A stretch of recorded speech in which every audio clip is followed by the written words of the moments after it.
Candidates, we have a chance to visit with each one individually and just talk to them like regular people. That's the whole idea. So we do have our next candidate in. David Young is here. And for the next 90 minutes, David, we're going to sit here and talk. Just like last night. And just but you're gonna all let me the sit intimate down. details of the people, things you don't want people to know about. No, just kidding. But thank you for I'd be being fine with it, but I'm sure you would. How did things go last night? That was a very interesting debate you guys had. It's a great opportunity to be able to express your views to the potential voters out there. And, you know, I ask for the vote, and I hope folks will humbly give me that honor, and I'll work hard for them. Well, tell everybody a little bit about yourself in case they're not familiar with you. There's just where'd you grow up and things like that. Sure, born and raised in Van Meter, okay, where I live today, all right, in Dallas County, about 20 miles west of here.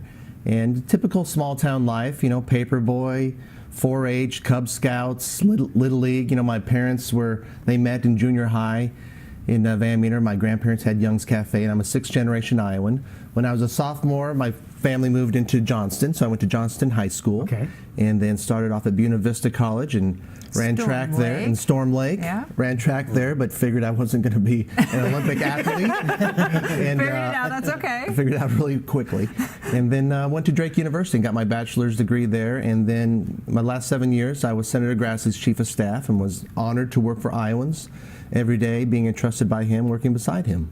See, that's where some people are going, this guy looks familiar. That might be one of the places where they recognize you from. Well, you know, when you're working for Senator Grassley, you spend a lot of time with people, not just around Iowa, but folks that come out to Washington, and you have meetings with all kinds of groups. You're on the phone with Iowans every day, trying to find ways to penetrate the government to help solve their problems, because, you know, the government is kind of big and out of control. I think they've got good intentions, the government, but sometimes they really miss the mark. Now, you're in a pretty crowded race coming up, and it's less than a week away now. We have enough for a basketball team and a sub. That's one way of looking at it, yes. What sets you apart from the other candidates? Well, I'm ready to serve on day one. You know, I've seen Washington up close and always kept that outside, common sense Iowa perspective, and I know who to work with out there, who not to work with, what can be done and how to get it done. And I know those tools when there's gridlock and there's legislation is not flowing through the floor of the House. There's tools of oversight, investigations that you can use that our founding fathers gave members of Congress. I want to investigate this government and make sure that the taxpayers' dollar is being accounted for, and that we rein in this out-of-control government. It's big. It's watching us. Somebody needs to keep an eye on it. I know those tools. I can be effective right away. Well, you said you know what can get done in Washington, D.C. What can get done? What would you like to see get done? Well, I'd like to see $17.6 trillion, $17.7 trillion debt reined in and brought under control. You know, the last 5 years there's been a budget. Just one budget in the last 5 years. That's the law. And I will hold my party accountable if they're not obeying the law. So I'll be an equal opportunity taxpayer watchdog. But when it comes to the budget, we've got to change the way we budget in Washington, D.C. They do this baseline budgeting where members of Congress just give the same amount of money to the federal government as they did last year, if not a little more. And there's no transparency and there's no accountability. And we need to make these federal agencies and departments start at zero and come up and beg for every dollar they want. That's called zero-based budgeting. A lot of municipalities, states are doing this. And it works. And from there you can find out what they want to spend their money on, and you can say, no, we're not going to spend money on drones to fly over farms, or we're not going to spend money to have a gun running program to sell guns to drug lords in Mexico that come back and kill one of our own. That was Fast and Furious. And so we'll have a better accounting for our dollars, and then we can cut savings. Cut money like that. And you think that's something that can happen? Like you said, there's only been one budget in 5 years. And you think this is something that you can go in there and I'm going to get this done? Yes. You know, how long of a process do you think it'll be? For if you get elected, how long a process would it be from when you get there to start making change? Well, I can get started on day one with that, you know, oversight investigations. You can, like for instance, if I was, you know, serving tomorrow, I'd be firing off letters and bringing administration officials down to my office right away from the VA with what they're doing right now with our veterans' health care. It's abysmal. You know, these folks fought life and limb for our country, swore an oath to the Constitution, and we just had Memorial Day where we all reflected on what the great things our veterans have done.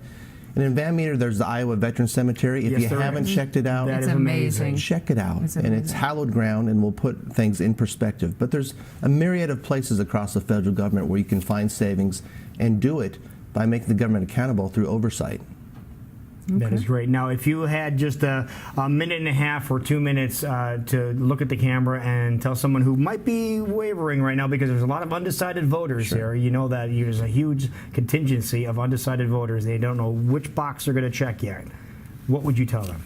Well, I would just say that I'm ready to serve you, Iowa, on day one. And I've had a pretty good mentor. And Senator Grassley taught me, first of all, who your boss is.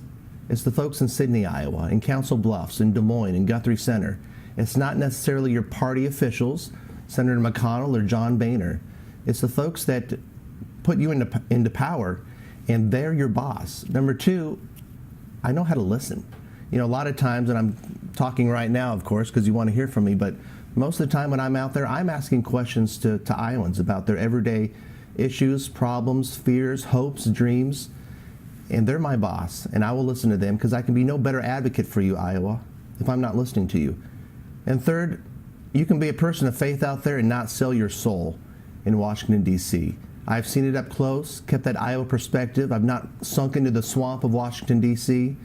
You know, the Potomac River, I've not gotten drunk on that. The Raccoon River and Van Meter suits me just fine, and I'm ready to serve you on day one. And I humbly ask for your vote. There you go. Now, what is your biggest obstacle leading up to Tuesday? Like, what do you need to get accomplished to make sure that you're in that? I need to get some sleep. But you know what? First and foremost, at this point, it's just all about. It's a sprint now, it's a isn't sprint, it? yeah.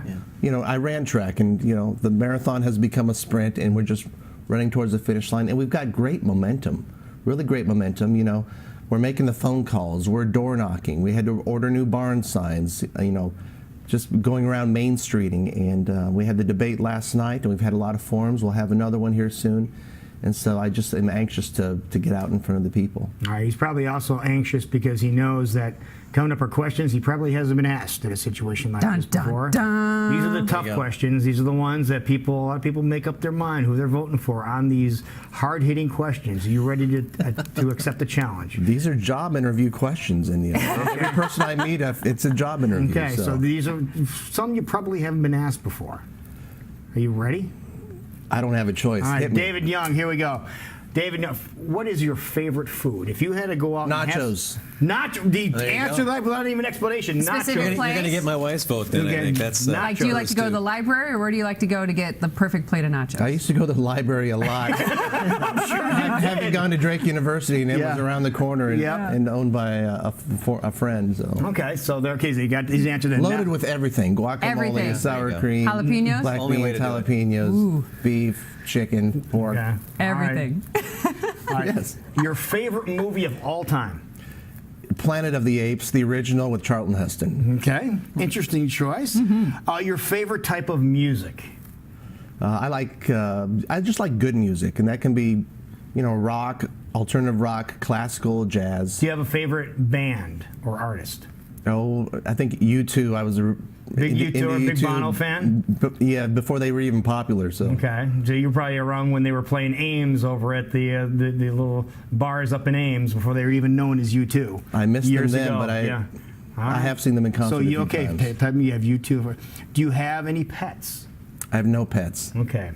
Being on the road so much, I would fear I'd be turned in for neglect. What about growing up? Did you have any pets growing up? Oh yeah, we had a lot of dogs, a lot of cats. You bet.